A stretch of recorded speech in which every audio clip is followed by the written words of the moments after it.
In this video, I'm going to demonstrate how to install a milk crate onto the back of a bicycle, but do it in such a way that it's very securely fastened, but also very quick and easy to take off and reinstall onto the bike.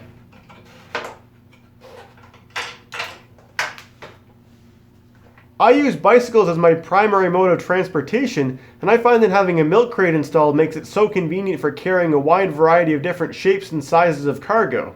However, there are some circumstances where I'd rather not have a milk crate installed. For example, if I want to use my bike for carrying these waterproof panniers, which are installed onto the same cargo rack.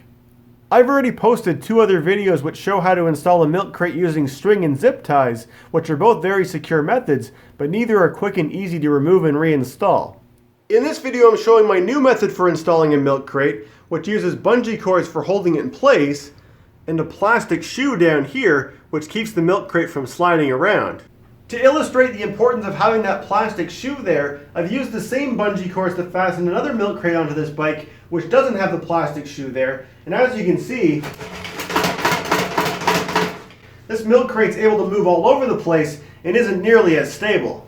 In contrast, when I repeat the same test with this milk crate, it hardly moves around at all. It always stays in the same spot, and the most it's able to move is tilting a little bit backwards and tilting a little bit from side to side. So let's go back in time and I'll show you how I created the plastic shoe for this milk crate. So the bike that I'm going to be demonstrating on today is this recumbent bike here, but the procedure would be exactly the same as if I was doing it for this conventional bike here. All that really matters is that the bike has a standard cargo rack like this one, which can be mounted onto virtually any bike.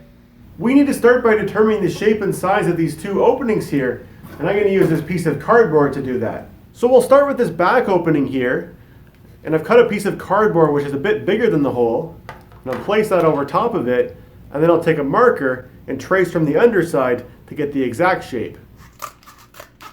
So after cutting out the basic shape, I can now place this on here and do some trimming to further refine the fit. So once I'm happy with this one, I can do the same for the other opening, which is a slightly different size. So the cardboard that I cut here is just to be used as a template. The actual shoes are going to be made out of plastic, and I'm going to take that plastic from this inexpensive cutting board that I bought.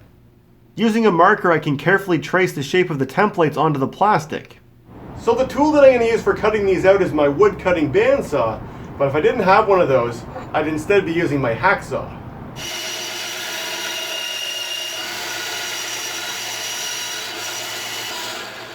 Just like with the cardboard, I now need to do a little bit of fine tuning to make sure this will fit in there properly, so I'll just mark the spots that I need to trim off.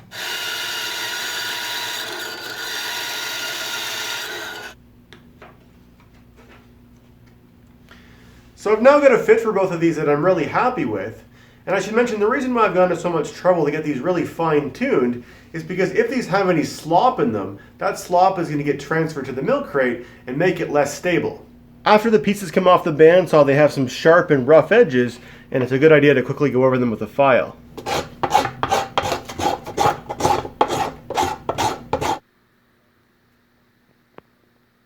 So I'm going to fasten these in place by drilling some holes and using zip ties, but first I need to make sure I can find the right position for them, which I do by placing the plastic shoes back in their respective spots in the rack.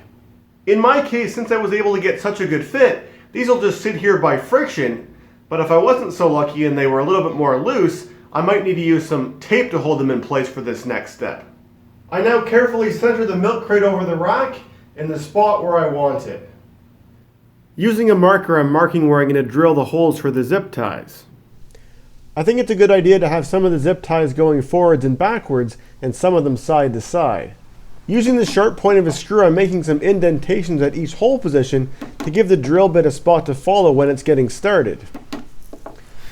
I start by drilling pilot holes with a 3/32 bit and then expand each hole to 3/16, which will fit the zip ties I'm using. To clean up these burrs left by the drill, I run a much larger drill bit just over the top of each hole. Once again, to ensure that I get the shoes correctly positioned on here, I place the shoes back in the rack here, and I'm going to position the milk crate on top of there when I insert my zip ties through. I prefer to insert the zip ties up through the bottom so that the tabs will end up on the bottoms of the shoes and not on the inside of the milk crate protruding.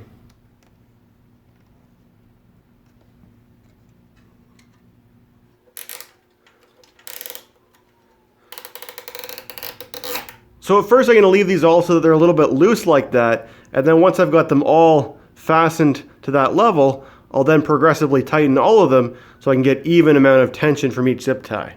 To fully tighten these up, I'm going to use a pair of pliers and pull down on each one. Alright, so now with all those tightened down, I can remove the milk crate from the bike and trim off all those loose ends, leaving about a centimeter of tab left in case I need to further tighten them up in the future. I'm using side cutters to do this job. After making those cuts, some of these ends have sharp edges on them, and the way that I like to fix that is by using a lighter and melting each one a little bit just to soften the corners. So now the final step is to find 2 bungee cords of approximately the right length for fastening the milk crate onto the bike. I find that shorter bungee cords tend to work better for this application. You can also experiment with feeding the bungee cords through different combinations of holes to give you the most secure fit. The combination which seems to work the best for the bungee cords that I have available today is to crisscross them like this. Each bungee cord then comes down and they both hook on down here at the bottom of the rack. So just as promised, this milk crate is really securely fastened onto the bike, and yet still really easy and quick to take on and off.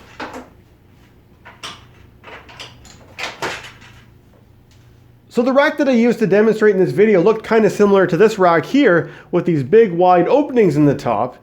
However, it's also common for racks to have a top which looks like this with this big metal plate.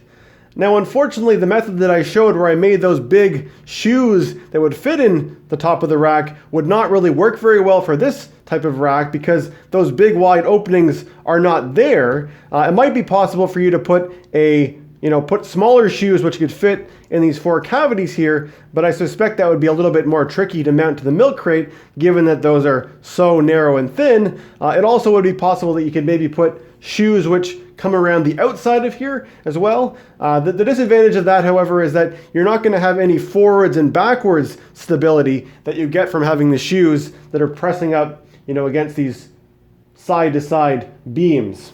So if you're planning on doing this to a bike which does not yet have a rack, I would definitely recommend buying a rack which looks like this one. And if you already have a rack like this on your bike and you're planning on doing this, I'll leave it up to your creativity to find a good way of mounting your milk crate so it'll be removable. Anyway, that concludes this video tutorial. If you have any questions, please let me know in the comment section below, and thanks for watching.